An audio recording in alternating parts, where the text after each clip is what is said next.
Fala aí, galera, beleza? Eu sou o Caio Lima e esse aqui é mais um vídeo para o canal do Rede Poderosa. E hoje eu vou falar de poesia, eu vou falar de céu azul, pássaros cantando, a água do rio batendo calmamente sobre a pedra e o mundo como se ele fosse um grande paraíso, um grande devir a ser aproveitado pela inocência das pessoas. E aí a gente começa falando sobre como está a poesia no Brasil hoje. Como ela anda das pernas, talvez, não sei. Enfim. Bom, vamos começar do começo. Eu assino o Clube do Círculo do Livro, que é uma iniciativa entre as editoras Fósforo e Luna Park. E ali eles mandam todo mês um livro e uma plaquete. E normalmente, essa iniciativa eu acho que tem 2 anos, está indo para o 3º ano agora. Eles enviam o livro de poesia e a plaquete também, com excertos poéticos ou projetos curtos.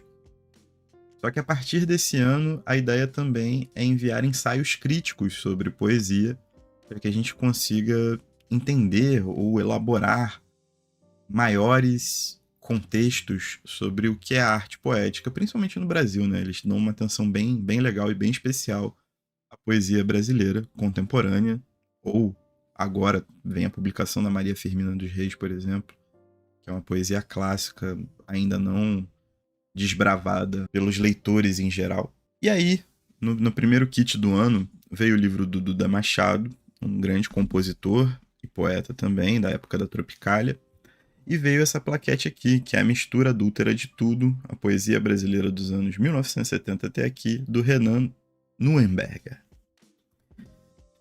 E aqui, o Renan propôs uma parada muito interessante, ficou batendo na minha cabeça, porque acaba sendo uma discussão que eu tenho em privado com algumas pessoas que eu gosto muito, mas que não passava exatamente de ser uma sensação, né? De ser uma coisa que eu não conseguia categorizar, simplesmente também porque eu não procurava pesquisar tanta coisa, né? O Vem a Nós, no caso desse kit, foi perfeito, porque muito provavelmente eu ia viver criticando as coisas sem ter o menor aprofundamento teórico sobre, se não fosse esse kit da Círculo do Livro. Então valeu, Círculo do Livro. Bom trabalho, muito obrigado, me ajudou a tirar um tiquinho assim da minha ignorância.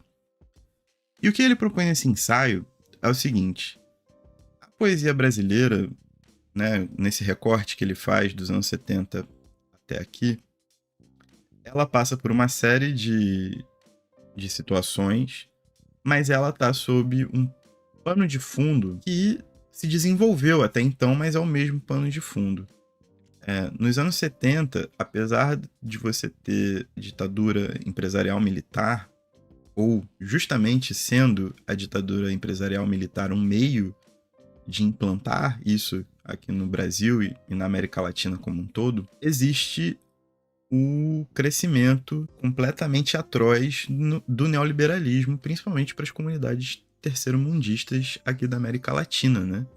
E as ditaduras foram pontos muito importantes para a implantação do neoliberalismo como forma de organização da sociedade a partir dos anos 70. Então, ele tenta colocar a poesia brasileira, os movimentos poéticos diferentes, que divergiam, né, que se dissociavam em vários aspectos estéticos e ideológicos, num plano em que havia um embate sincero, né, um embate frontal ao inimigo comum, que era a ditadura, que ajudava, né, a crescer a implantação da ideia como um todo, em como esses movimentos lidam hoje com esse fenômeno e como ele se manifesta, né, depois de 50 anos de avanços sem precedentes, né, em como ele se manifesta para a poesia como mercado, logicamente, mas a ideia aqui não é um mercado, aqui é uma ideia associativa, uma ideia de possibilidade de enfrentamento real às subjetividades impostas pelo modo de vida que a gente vive. E aí, ele fala aqui, principalmente, de um evento que foi a expoesia. Expoesia, né, tem o ex e fica expo, né, de exposição, ou expoesia, né, o ex de ex mesmo. E em que foi reunido no Rio de Janeiro uma gama de apresentações, e aí também envolvia outras artes, né, cinema, teatro, música, para que a poesia fosse esse ponto central. E mesmo esses movimentos dissonantes, esses movimentos que contrastavam e que não faziam parte de um mesmo grupo e discutiam entre si, eles conseguissem chegar num dissenso elegante, né? Num dissenso em que houvesse uma harmonia contra aquilo que eles combatiam, né? E como eles efetivamente pensavam poesia de uma forma diferente, que essa forma diferente estivesse vertida para um bem comum e a poesia fosse um veículo primário, um veículo primordial de enfrentamento e de associação a outros modais artísticos, né? E aí tivesse no centro da produção desses modais artísticos para influenciar a linguagem, para continuar emanando de todas as formas possíveis, e aí existe a limitação da própria arte como ferramenta política, mas que ela continuasse entregando essas possibilidades ou essas alternativas de enfrentamento de uma subjetividade que não fosse esvaziada pela violência do tempo em que, né, essas pessoas estavam submetidas. E aí, cara, esse evento reuniu, acho que foi ao longo de uma semana, se eu não me engano, posso estar perdendo um pouquinho do período de tempo, uma diversidade incrível de movimentos e poetas e artistas. E aí eu vou ler esse trechinho para vocês terem noção do peso que foi o evento. Vamos lá, cito aqui, né? Como sabemos, a oposição à ditadura civil-militar no Brasil esteve diretamente articulada a um amplo trabalho de resistência cultural, composto a partir de variadas tendências artísticas, nem sempre conciliáveis entre si. No caso da produção poética, um interessante emblema dessa resistência pode ser encontrado num evento realizado na PUC do Rio de Janeiro em 1973, intitulado Expoesia 1. Organizado por Afonso Romano de Santana, esse evento reuniu trabalhos de inúmeros poetas, colocando em evidência alguns dos principais movimentos em embate naquele período: exposições de objetos, exibição de filmes, performances e lançamento coletivo de livros, como O Misterioso Ladrão de Tenerife, de Afonso Henriques Neto e Eudoro Augusto, e Esqueci de Avisar que Estou Vivo, de Leonardo Frois. Além de palestras sobre a geração de 45, do Ledo Ivo, a poesia neoconcreta, Roberto Pontual, a instauração Praxis, do Mário Chamy, o poema Processo, Álvaro de Sá, Moacir Cirne e Lara de Lemos, e a Tropicália, Reinaldo Jardim e Luiz Carlos Maciel. Revelaram um vasto panorama da poesia brasileira, com destaque para a mesa de encerramento sobre a relação entre música popular e poesia: João Cabral de Melo Neto, Chico Buarque, Gilberto Gil, Jardim Macalé e Ronaldo Bastos. Bom, esse parágrafo já dá a dimensão do que foi o evento e de como houve, apesar do dissenso estético, do dissenso ideológico, em vários casos, a possibilidade de reunir no mesmo espaço, colocando a poesia como a centralidade do debate em diversos movimentos artísticos muito mais reconhecidos por outros modais da arte que não a poesia, né? E aí a gente vê, né, a questão da última mesa, o peso dela com Gilberto Gil, com Jardim Macalé, por exemplo, que são verdadeiros poetas, né? E o Renan, no ensaio, vai dissertando sobre a entrada dessas correntes poéticas dentro dos mais diversos modais e como elas se manifestavam até a cultura popular, até aparecerem em elementos de massa, né? Como a música popular, as novelas, os filmes, desde o cinema novo até a pornô chanchada. Então, a literatura e a poesia como vanguarda disso conseguia penetrar dentro das suas mais diversas correntes, apesar de movimentos que estavam ali aquém.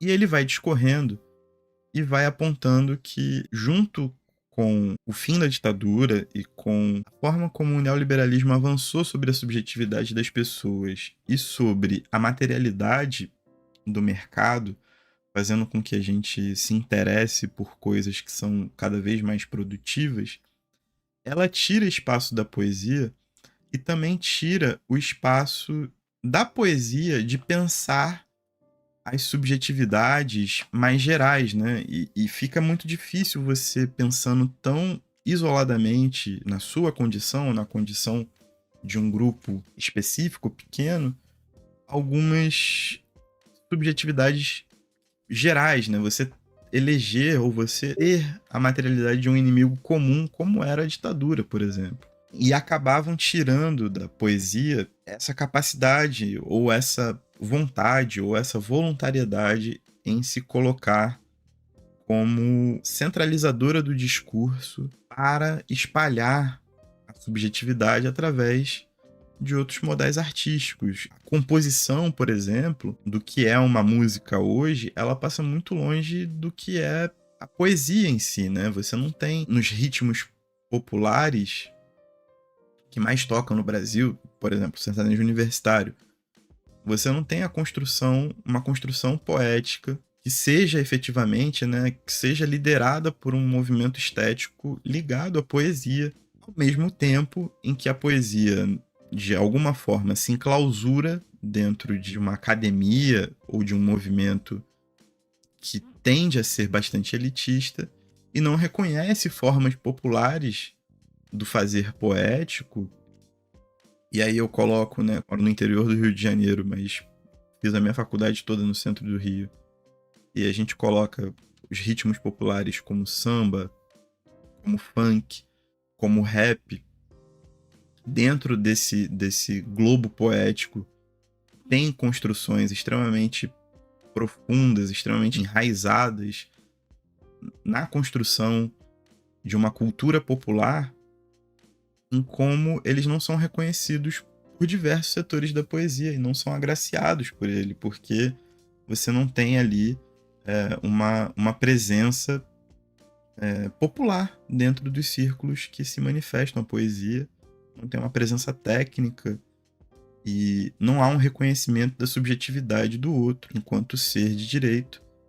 E aí você perde uma fatia muito grande daquilo que é produzido, que invariavelmente acabam sendo englobados por um mercado que tende a tirar a profundidade dessas construções poéticas em prol de uma mercantilização da cultura, né? E aí começam as discussões acerca de uma apropriação pelo mercado desses ritmos, né? Seja o samba e o pagode, seja o funk, seja o rap. E a gente começa a ter discussões muito profundas sobre, mas que acabam ficando nichadas. O Renan aqui fala muito sobre isso. A minha percepção, né, aquilo que eu discutia internamente com pessoas próximas sobre uma poética que era feita de certa forma para espelhos, né, em que refletia uma subjetividade muito próxima, muito circular, no sentido, né, de haver sempre uma volta a si, né, esse Ouroboros do indivíduo dentro dessa perspectiva neoliberal, ele acaba colocando como algo um pouco mais geral e acaba contextualizando isso com a própria falta de discussão desse fazer poético, mais do que a não presença da poesia no mercado, porque a poesia ela não é vendável. Um projeto como Círculo de Poemas, ele é extremamente corajoso, apesar de saber que houve um estudo de mercado, de viabilidade, que há um mínimo de consumidores que acabam trazendo para esse mercado possibilidades dele se sustentar, entrando no terceiro ano agora, com basicamente o ano inteiro programado.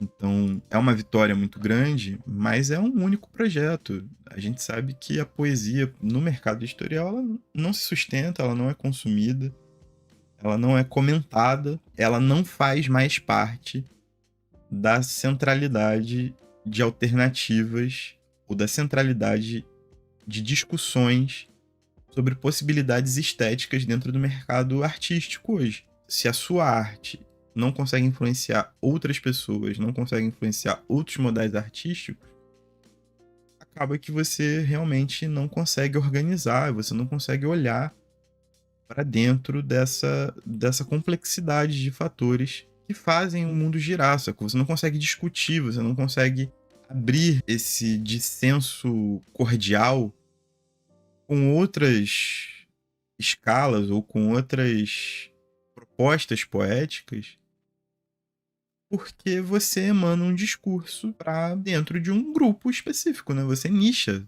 É isso, né? Quer dizer, não é só isso, mas esse é um dos fatores, né? Você nicha a partir da subjetividade que você quer atingir.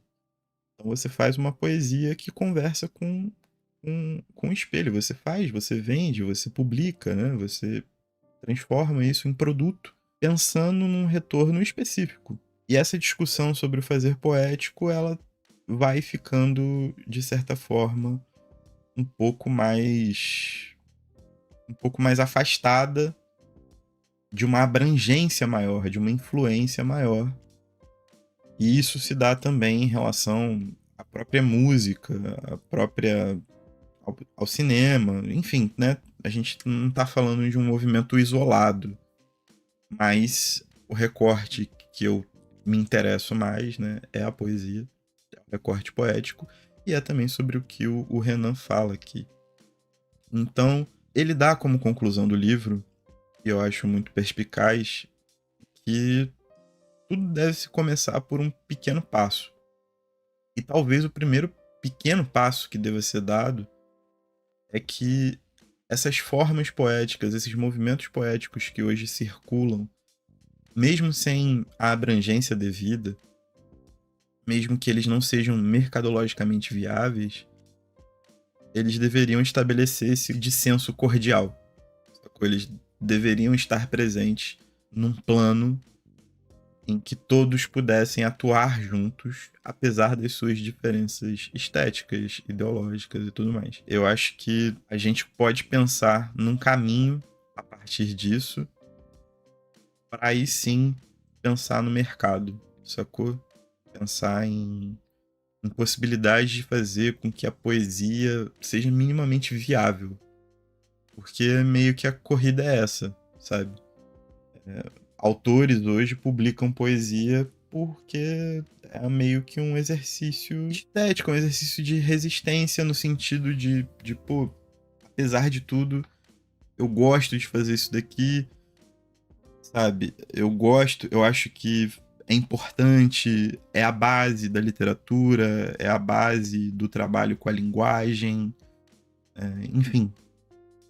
As justificativas são variadas, mas elas não inibem o fato de que a poesia, como gênero literário que quer que gênero literário possa representar nesse sentido, ela não é abraçada por um mercado que opera tomando conta das subjetividades das pessoas, e dentro disso a própria poesia trabalha dentro das suas subjetividades e elege, né, o seu círculo, né, e se reconhece dentro de um círculo de mesmos. Então esses nichos eles acabam ficando muito atrelados a esses efeitos estéticos. E eu acho que é meio que isso. Existem trabalhos muito bons saindo, de fato. Eu acho que Círculo de Poemas é um projeto de vanguarda nesse sentido, de reunir muitos poetas diferentes, de reunir muitas vertentes da poesia diferentes dentro de um projeto só. Ela abre esse diálogo, mas esse diálogo precisa ser expandido e precisa ser expansível. Né, ele precisa ser expansível para ser expandido, na verdade. Então ele precisa reverberar com mais força para que a gente consiga, de alguma forma, conversar sobre mais possibilidades estéticas dentro da poesia. né? Não só dentro da poesia, mas em que a poesia possa influenciar dentro da realidade material, e influenciar de forma concreta. Então esse ensaio ele abre essa porta, ele me coloca para pensar bastante nisso, e aí eu pretendo, ao longo do ano aqui, né, ao longo do tempo, ir apresentando algumas coisas que eu vou achando interessante, mas é isso, essa plaquete é um pequeno passo para que a gente possa abrir essa discussão. E tendo dito isso, eu acho que eu encerro esse vídeo sem nenhuma conclusão, mas perguntando para vocês, assim, o que vocês têm lido de poesia, como vocês percebem essa movimentação, os poetas, principalmente os poetas contemporâneos, brasileiros ou não, que vocês têm chamado mais para perto, como vocês veem esse quadro mercadológico, se é costume de vocês ler poesia também, né? Eu acredito que a maioria das pessoas não tenha isso como uma preferência literária e acho absolutamente normal, tendo dito tudo que eu disse aqui, porque faz parte de um globo mercadológico que não quer trabalhar subjetividade, mas quer moldar subjetividades. E o problema da poesia justamente é que ela está se moldando a subjetividades próprias, né? Sem uma conversa, sem o famoso dissenso cordial. Mas é isso, deixa aqui nos comentários as impressões que vocês têm tido também, se vocês querem conversar mais sobre isso, se vocês querem que eu traga mais desse assunto aqui também.